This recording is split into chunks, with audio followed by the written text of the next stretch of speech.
Hello and welcome back. So in this video we are going to define convolution.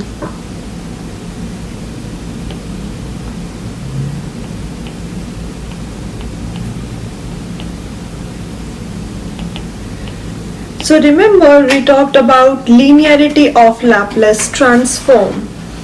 So if we have Laplace transform of sum of two function, sum or subtraction, this is equal to Laplace of first function plus minus Laplace of second function, right?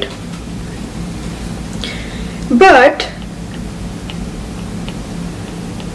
in general, Laplace of product of two functions is not equal to the product of Laplace.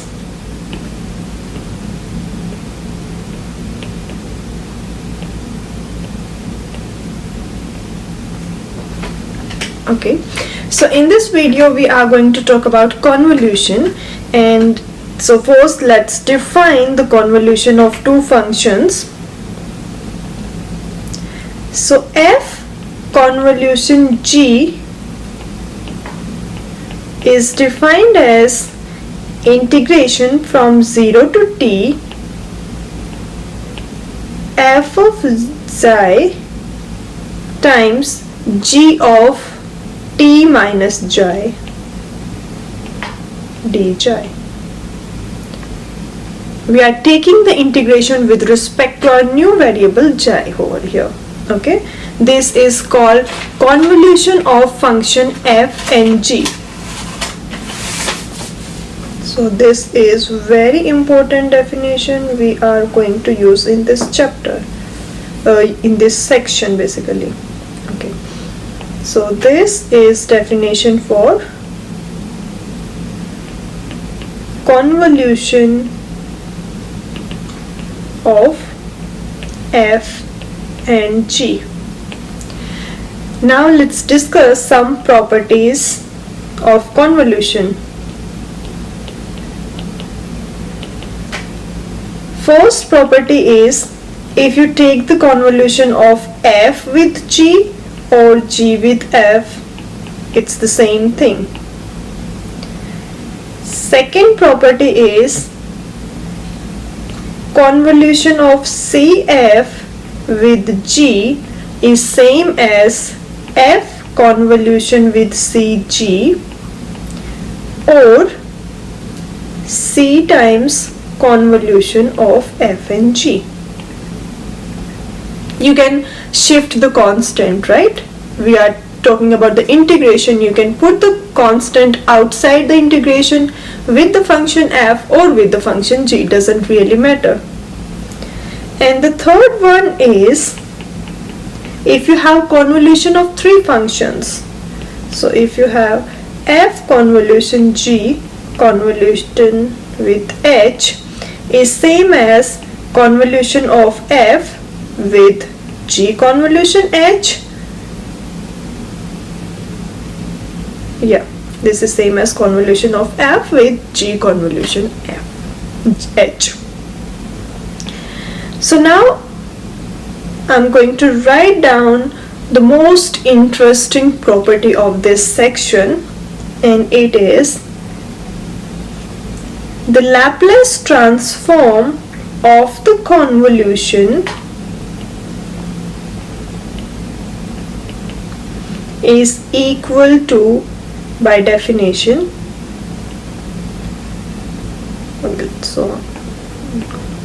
so the Laplace transform of convolution is equal to Laplace of ft times Laplace of gt,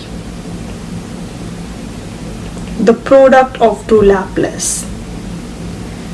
And what we are going to use specially is the same property but in terms of Laplace inverse. So this means if we take the Laplace inverse both side, f convolution with g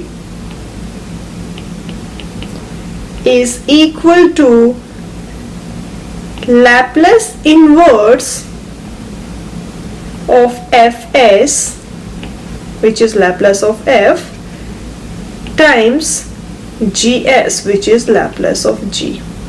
The second bit we are going to use the most. This is the most important property of this section. Laplace of convolution is equal to the product of Laplace. Okay, let's discuss some example related to convolution.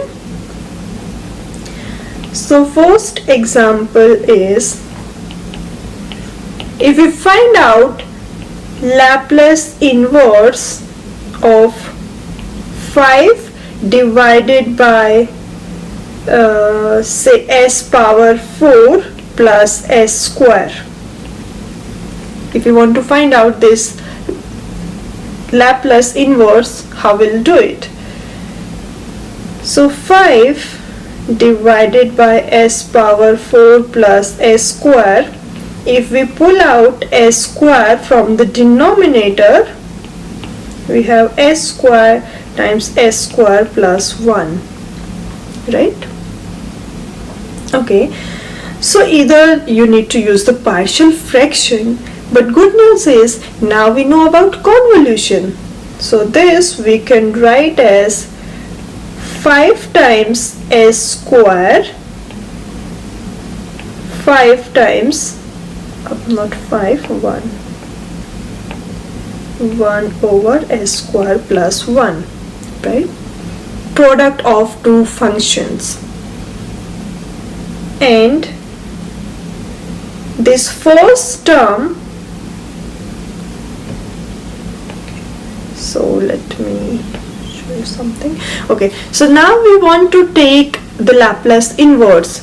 This first term 5 over s square, if we look at it carefully, so by our table, Laplace inverse of 1 over s square is t. Laplace inverse of 1 over s square plus 1 is sin t.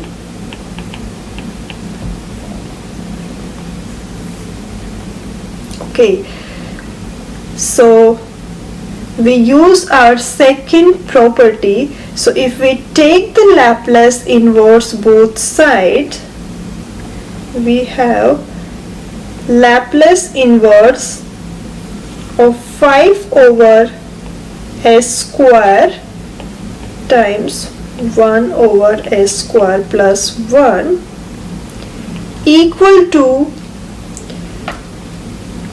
t, the first function, sorry, 5t. Here we have 5 times, so we need to multiply this by 5. So we have 5t convolution with the second function, which is sin t, right? So now we are left with just calculating this convolution. And by the definition of convolution, this is integration from 0 to t. For one we replace by xi, and for the other we replace by t minus xi, right? So this is 5 xi times sine of t minus xi dxi. And for solving this integration, you will need to use partial fraction. And you can use the partial fraction and check that you will get 5 times t minus sine t as your answer. Okay, so this is our answer. So this is how easy the convolution is. Let's see one more example to make it more clear. So next example is to find the Laplace inverse of 1 over s plus 1 times s square. So here we have two functions, 1 over s plus 1 and 1 over s square. Laplace inverse of the first function is e power negative t. Laplace inverse of second function is t, right? So we calculate the Laplace inverse of both functions individually, and then the Laplace inverse of product is the convolution of these two functions is equal to t convolution e power negative t, and this is integration from 0 to t xi e power negative t minus xi dt, dxi, right? And you can verify, you will need to use integration by parts over here, and you will get the answer e power negative t plus t minus 1. This is going to be your answer. You will need to use integration by parts. Okay, so let's write down the summary.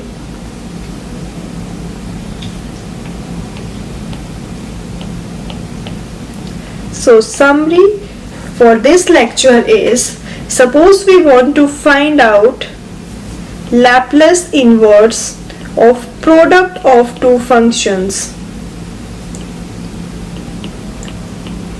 So what we'll do is, we will take the Laplace inverse of individuals. So suppose Laplace inverse of fs is ft, and Laplace inverse of gs is gt. Then the Laplace inverse of product is going to be convolution of these two functions, which is defined as 0 to t f xi times g of t minus xi t xi. We stop here today, and in the next video we are going to talk about how we solve ODEs using convolution. Bye bye. Take care.